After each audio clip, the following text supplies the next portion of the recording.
Hello, আসসালামু আলাইকুম। প্রিয় সবাই কেমন আছেন? 14 মে 2026 পানি সম্পদ মন্ত্রণালয়ের নিয়োগ বিজ্ঞপ্তি প্রকাশিত হয়েছে। পানি সম্পদ মন্ত্রণালয়ের নিম্নোক্ত পদসমূহে সরাসরি নিয়োগের জন্য পদের পার্শ্বে বর্ণিত শর্তে প্রকৃত বাংলাদেশি নাগরিকদের নিকট হতে এই ওয়েবসাইটের মাধ্যমে আবেদন করার আহ্বান জানানো যাচ্ছে।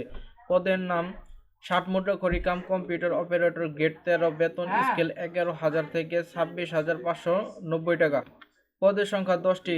শিক্ষাগত যোগ্যতা: স্বীকৃত বিশ্ববিদ্যালয় হতে স্নাতক বা সমমান ডিগ্রি অর্থাৎ অনার্স পাস করে থাকলে এই পদটিতে আপনারা আবেদন করতে পারবেন। কম্পিউটার প্রশিক্ষণ প্রাপ্ত হতে হবে অর্থাৎ কম্পিউটার চালানোর দক্ষতা থাকতে হবে। ষাটলিপিতে সর্বনিম্ন গতি প্রতি মিনিটে ইংরেজিতে 70 শব্দ, বাংলায় 45 শব্দ। কম্পিউটার মুদ্রাক্ষরে সর্বনিম্ন গতি প্রতি মিনিটে ইংরেজিতে 30 শব্দ, বাংলায় 25 শব্দ।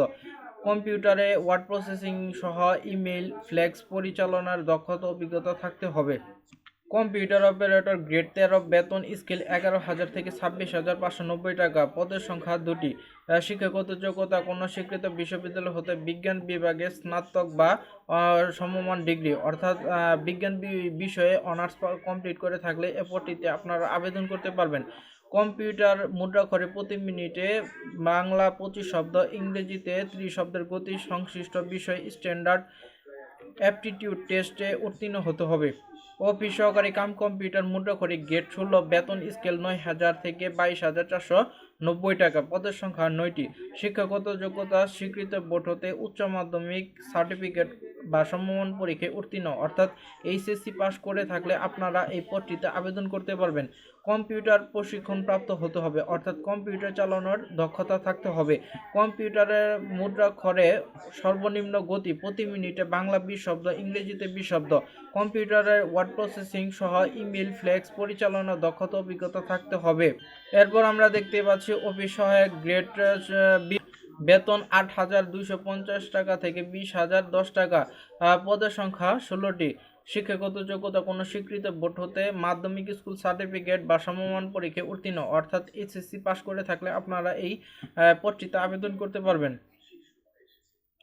নিম্নবর্ণিত শর্তাবলী আবেদনপত্র পূরণ এবং পরীক্ষায় অংশগ্রহণের ক্ষেত্রে অবশ্যই অনুসরণ করতে হবে। সকল প্রার্থীর ক্ষেত্রে 1/5/2026 তারিখে প্রার্থীর বয়সসীমা 18 থেকে 32 বছর হতে হবে অর্থাৎ এই পদগুলোতে আবেদন করার জন্য আপনার বয়স 18 থেকে 32 বছরের মধ্যে থাকতে হবে। বয়স প্রমাণের ক্ষেত্রে এফিডেভিট গ্রহণযোগ্য নয়। ছকে বর্ণিত ছকের 1 ও 3 ক্রমিকভুক্ত 1 এই যে 1 এই 3 ক্রমিকভুক্ত পদের বিভাগীয় প্রার্থীদের ক্ষেত্রে বয়স সীমা সর্বোচ্চ 40 বছর পর্যন্ত শিথিলযোগ্য। আপনার বয়স যদি 40 বছরের নিচে হয়ে থাকে 1 ও 3 পদে আবেদন করতে পারবেন। সরকারি, আধা সরকারি, স্বায়ত্তশাসিত প্রতিষ্ঠানে চাকরিরত প্রার্থীদের যথাযথ কর্তৃপক্ষের পূর্বানুমতি আবেদন করতে হবে অর্থাৎ অনুমতি নিয়ে আবেদন করতে হবে। এই ক্ষেত্রে চাকরিরত প্রার্থীগণ আবেদনপত্র পূরণের সময় ডিপার্টমেন্টাল ক্যান্ডিডেট অপশনে টিক চিহ্ন প্রদান করতে হবে। অন্যদের ক্ষেত্রে এই শর্ত প্রযোজ্য হবে না। তবে সকল চাকরিরত প্রার্থীকে মৌখিক পরীক্ষার সময় নিয়োগকারী কর্তৃক প্রদত্ত অনুমতিপত্র ছাড়পত্র দাখিল করতে হবে। নিয়োগের ক্ষেত্রে সরকারের বিদ্যমান বিধিবিধান এবং পরবর্তীতে এ সংক্রান্ত বিধিবিধানে কোনো সংশোধন বা পরিবর্তন হলে তা অনুসরণ করতে হবে।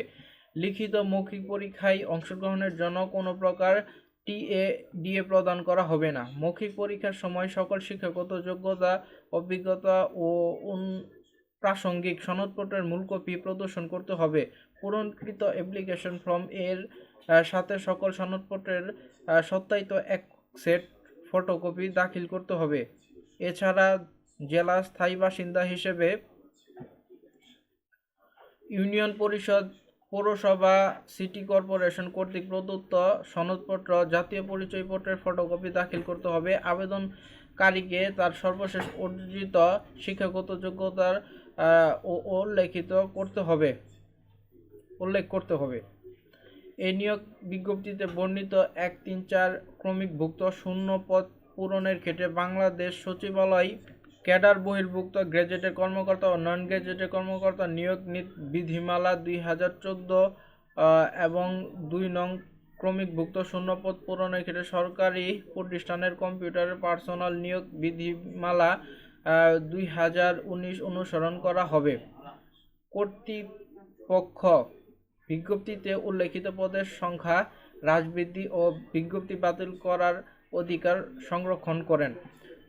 সকল পদের নিয়োগ পরীক্ষা একই দিনে হওয়া সম্ভব না থাকায় একাধিক পত্রে আবেদন না করার পরামর্শ প্রদান করা হলো। নিয়োগ সংক্রান্ত বিষয়ে নিয়োগকারী কর্তৃপক্ষের সিদ্ধান্ত চূড়ান্ত বলে গণ্য হবে।